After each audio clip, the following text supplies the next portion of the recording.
తాకట్టులో ఉన్న బంగారాన్ని విడిపించి ఆ రోజు ఆన్లైన్ ధరకే కొంటుంది కొమ్మూరి గోల్డ్.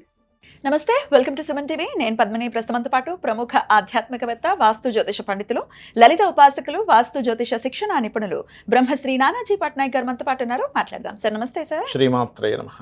శని వక్రగతి 138 రోజులు ఉండబోతోంది కాబట్టి మరి మిథున రాశి వారికి ఎలా ఉండబోతోంది సార్? మిథునం వారికి గనక చూసుకున్నట్లయితే ఫస్ట్ ఆఫ్ ఆల్ ఇక్కడ దశమంలో ఉండే శని వక్రిస్తున్నాడండి.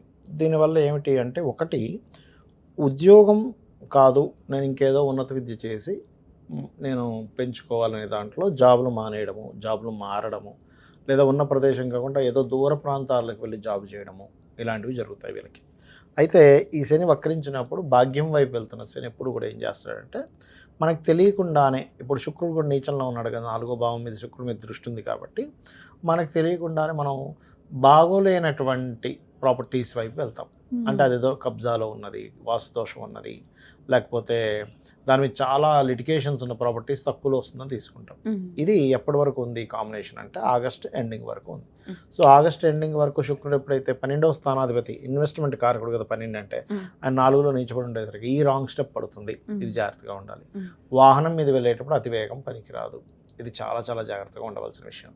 ఇంకోటి ఏంటంటే, 4వ స్థానంలో మనకి శుక్రుడు ఉండడం వేరు, 4వ స్థానాన్ని కుజుడు ఈ రాశిలోకి వచ్చి, అంటే ఆగస్టు 3వ తేదీ నుంచి రాశిలోకి వచ్చి 4వ స్థానంలో ఉండే శుక్రుడిని చూస్తాడు. దీనివల్ల ఏంటంటే, పర్టికులర్గా వాహనం మీద వెళ్ళేటప్పుడు అతివేగం పనికిరాదు.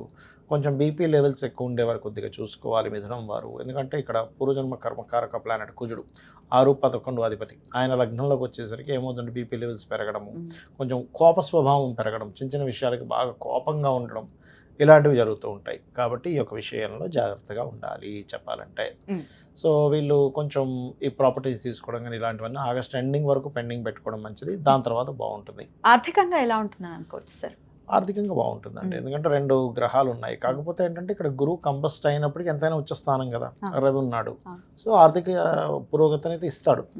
కాకపోతే ఏంటంటే, సంతానం కోసం ప్రయత్నం చేసేవారు కూడా ఆగస్టు తర్వాత చేసుకోవడం మంచిది అనేటువంటి చూపిస్తుంది. ఎప్పుడైతే శని వక్రించి భాగ్యస్థానంలో రాహు ఉన్నాడో, పితృకర్మలు చేసుకోవడం చాలా చక్కటి ఫలితాలు ఇస్తుంది వీరికి.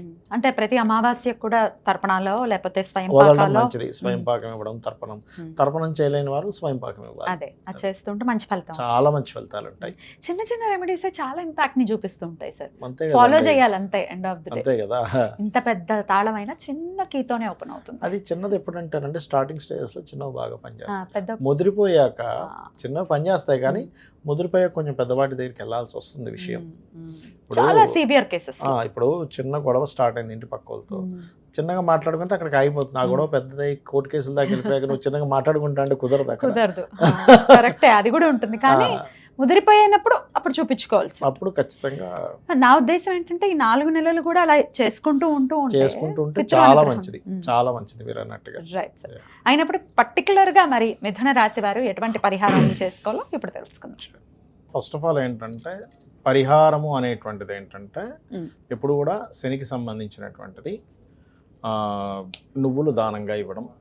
ఓకే, అదేవిధంగా కాస్త ఓల్డ్ ఏజ్ హోమ్స్ లేదా పెద్దవాళ్ళు ఉంటే వాళ్ళకి సేవ చేయడము, నూనెని ఆలయాల్లో దీపారాధన కనివ్వడం చేస్తూ ఉండాలి. అయితే ఇది శని మనకిప్పుడు గోచారంలో వక్రిస్తున్నాడు, కానీ వాళ్ళ పర్సనల్ చార్ట్స్లో కూడా ఒక గ్రహం వక్రించినందుకు భృగునందనాడి అనేటువంటి దాంట్లో ఒక విషయం చెప్పారు. అది పెండింగ్ కర్మ అంటాం దాన్ని మనం. ఏ గ్రహం వక్రించినా అది పెండింగ్ కర్మ. ఇప్పుడు శనే వక్రించాడు అనుకోండి, వీళ్ళు పాస్ట్ లైఫ్ లో చేయాల్సిన వర్క్ చేయలేదు, అది వర్క్ చేయడానికి వచ్చారు ఒకటి. రెండవది, వీళ్ళు ఉన్న ప్రదేశం నుంచి మారితే వీళ్ళ కెరీర్ బాగుంటుందని కూడా అర్థం.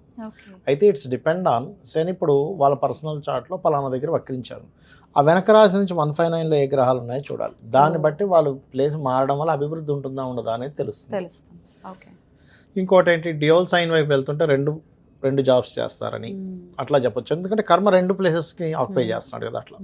అదేవిధంగా జీవుడు వక్రించాడు అనుకోండి, వీళ్ళు ధర్మకార్యాలు కొన్ని పెండింగ్ ఉన్నాయి పూర్వజన్మల్లో. అంటే గురువు ధర్మకార్యాలు, జ్ఞాన సంబంధించినవి, లేకపోతే కొంతమంది చూడండి గుళ్ళు కట్టిస్తూ ఉంటారు, తీర్థయాత్రలకు వెళ్తూ ఉంటారు, దేవత వాటి దగ్గరికి అక్కడ సేవలు చేస్తూ ఉంటారు. ఇప్పుడు కొంతమంది పూజారులు ఉన్నారు, లేకపోతే వీళ్ళు ఉన్నారు దేవతా సంబంధించిన అదే టెంపుల్స్లో. వాళ్ళందరూ కూడా పాస్ట్ లైఫ్లో కొంత కర్మ బ్యాలెన్స్ ఉంది వారికి, లేకపోతే అంత ఈజీగా రాదు అది. అంతే కదా సార్. అదేవిధంగా కొంత ఉపాసనలు చేసేవారు, అవన్నీ కూడా జూపిటర్ వక్రించినందుకు వాళ్ళు చేస్తే క్లియర్ అవుతుంది అర్థం. అలాగే మెర్క్యూరీ రిట్రో అనుకోండి, వీళ్ళు నాలెడ్జ్ షేరింగ్ చేయాలి, నాలెడ్జ్ షేర్ చేస్తేనే వీళ్ళకి ఈ జన్మ క్లియర్ అవుతుంది, అదర్వైజ్ అవ్వదు. మీరు గమనించవచ్చు, ఇవి చేస్తూ ఉంటే వీళ్ళ లైఫ్లో అభివృద్ధి కూడా ఉంటుంది.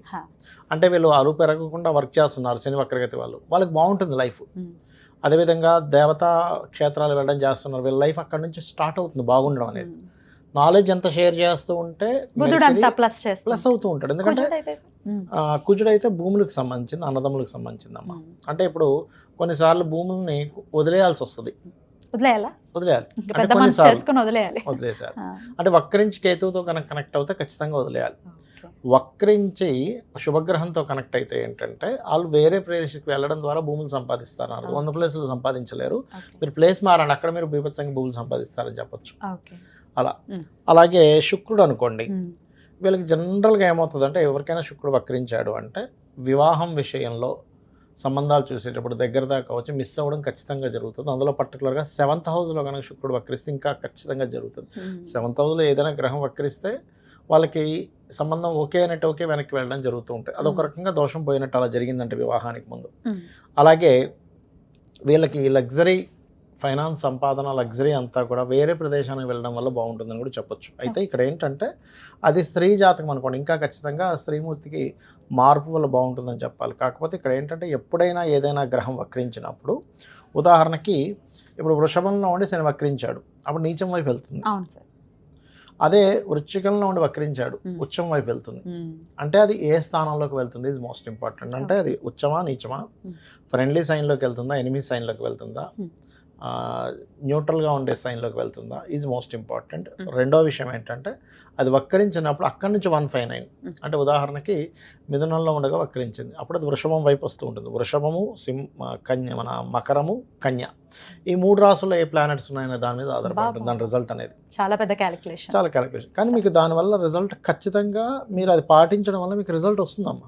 ఇప్పుడు ఒక వ్యక్తి వచ్చి అడిగాడు, ఏమంటే నేను ఇక్కడ చేయనా వేరే ప్రాంతానికి వెళ్ళి చేయనా, వక్రించి మంచి ప్లానెట్స్ అనుకోండి, ఖచ్చితంగా వాళ్ళు వేరే ప్రాంతానికి వెళ్ళడం ద్వారానే లైఫ్ బాగుంటుంది. ఇవన్నీ తెలుసుకోవాలంటే ఇట్లా నిష్ణాతుల దగ్గరికి వెళ్ళాల్సి ఉంటుంది. పర్సనల్ చార్ట్ చూసుకోవాలి. బట్ ఇన్ జనరల్ గా మేము రెమెడీస్ చేసుకోవాలనుకుంటున్నాం, మాకు భయంగా ఉంది, చాలా లాంగ్ పీరియడ్ కాబట్టి, మరి శని అనుగ్రహం కోసం ఎటువంటి రెమెడీస్ చేయమంటారు? ఫస్ట్ ఆఫ్ ఆల్ ఇక్కడ రెమెడీస్ అయితే శని అనుగ్రహం కోసం అయితే నేను చెప్పినట్టుగా నేను చెప్పినట్టుగా నువ్వులు దానంగా ఇవ్వడం, ఆయిల్ దానంగా ఇవ్వడం, ఎక్కువ బద్దకించకుండా పోస్ట్ పోన్ చేయకుండా వర్క్స్ కంప్లీట్ చేయడం, ఇవి ఖచ్చితంగా చేయాలి.